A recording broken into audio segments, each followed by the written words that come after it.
그리고 이제 항암 치료하면 이제 많은 분들이 걱정하는 증상 중 하나가 이제 머리 빠지는 증상이잖아요. 저도 근데 솔직히 그게 많이 걱정이 됐어요.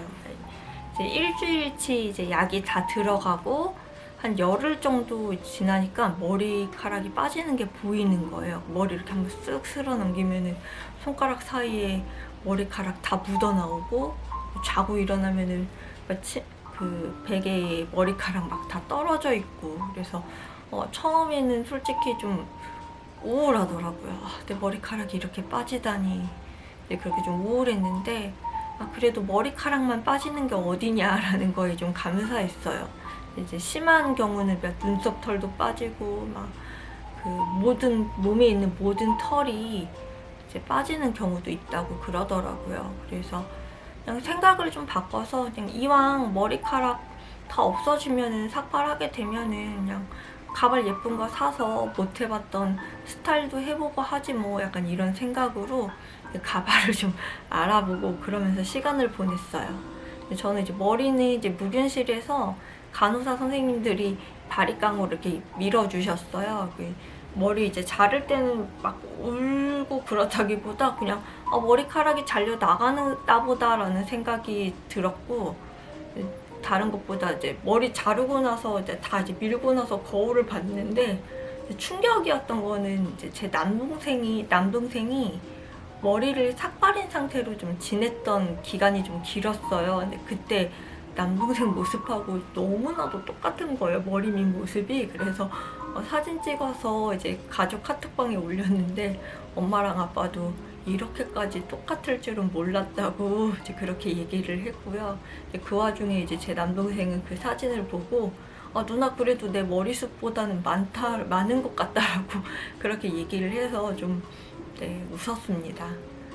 그렇게 이제 머리 빠지는 증상이 나타나고, 마지막으로 나타났던 그런 부작용, 그런 증상이 허벅지 이렇게 안쪽하고 이제 팔 쪽에 이제 피부 발진이 좀 올라왔어요. 이제 많이 심하지는 않았고 빨갛게 올라와서 이제 연고를 바르고 바르고 나니까 조금 괜찮아졌어요. 좀 가라앉더라고요.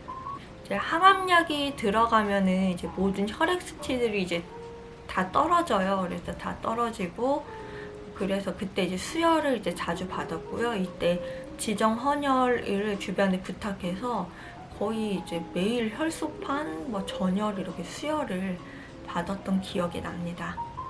그렇게 약이 다 들어가고 혈액 수치가 이제 오르기를 기다리는 그 기간 동안에는 제가 컨디션이 그렇게 나쁘지는 않았어요. 컨디션이 이제 나름대로 괜찮아서 책도 읽고 블로그도 시작하고 말씀 계속 읽고 가족들하고 영상통화도 자주 하면서 시간을 보냈고요.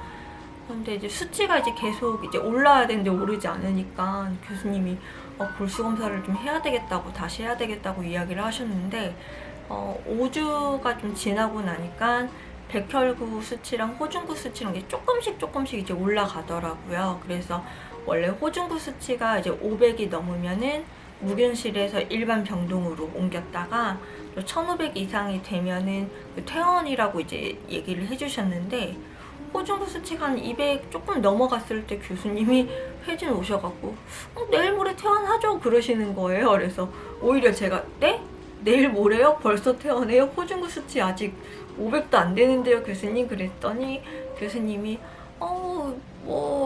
지금 백혈구 수치도 잘 오르고 있고 혈소판 수치도 정상 범주로 돌아왔고 이렇게 보면은 호중구 수치도 금방 오를 것 같으니까 그냥 모레 퇴원하죠 그러시더라고요. 그래서 첫 번째 항암 치료가 5주 조금 넘게 한 36일 정도 걸렸던 것 같아요. 그러니까 36일 정도 치료 기간을 갖고 갑자기 퇴원이 결정 났습니다.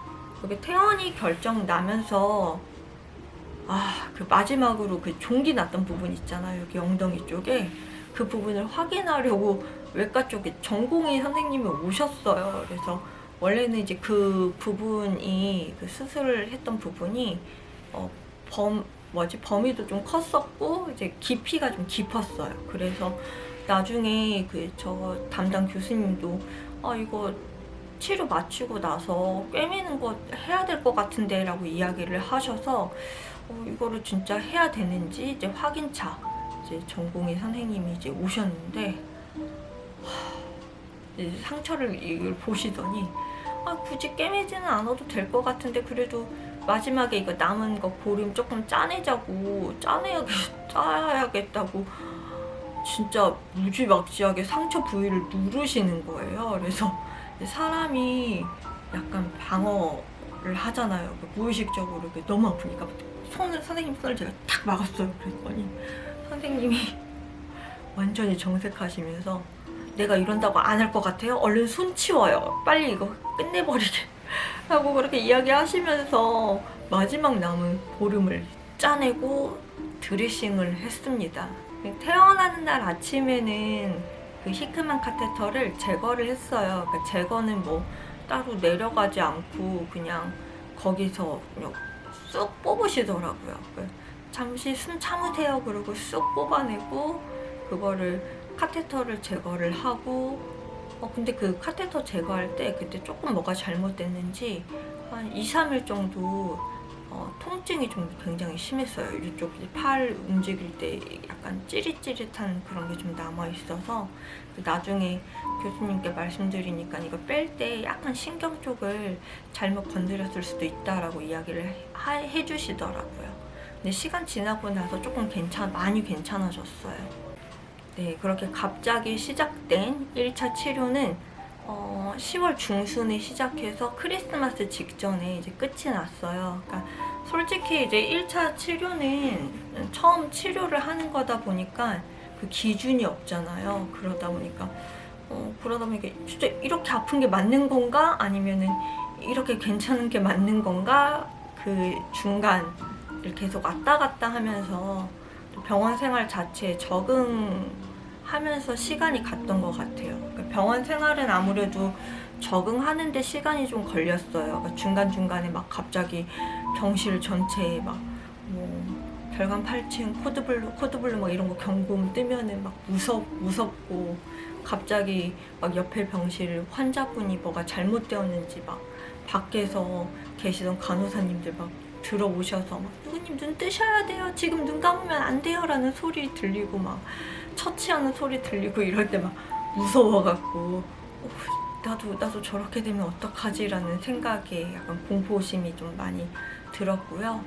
근데 그러다 보니까 좀 적응이 되는 부분들도 있었어요.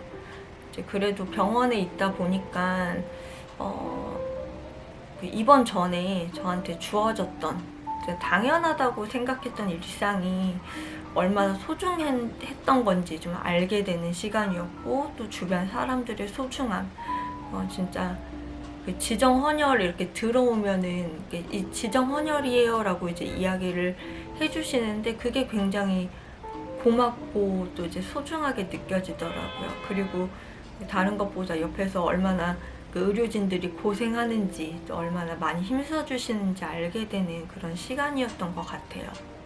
그러니까 여기까지가 제가 경험한 1차 항암치료 관해 유도법에 대한 이야기였습니다. 저의 경험담이었고요. 의료적인 부분이나 이런 부분들은 다른 전문 채널들을 보시면 좋을 것 같아요. 들어주셔서 감사합니다. 다음에 만나요.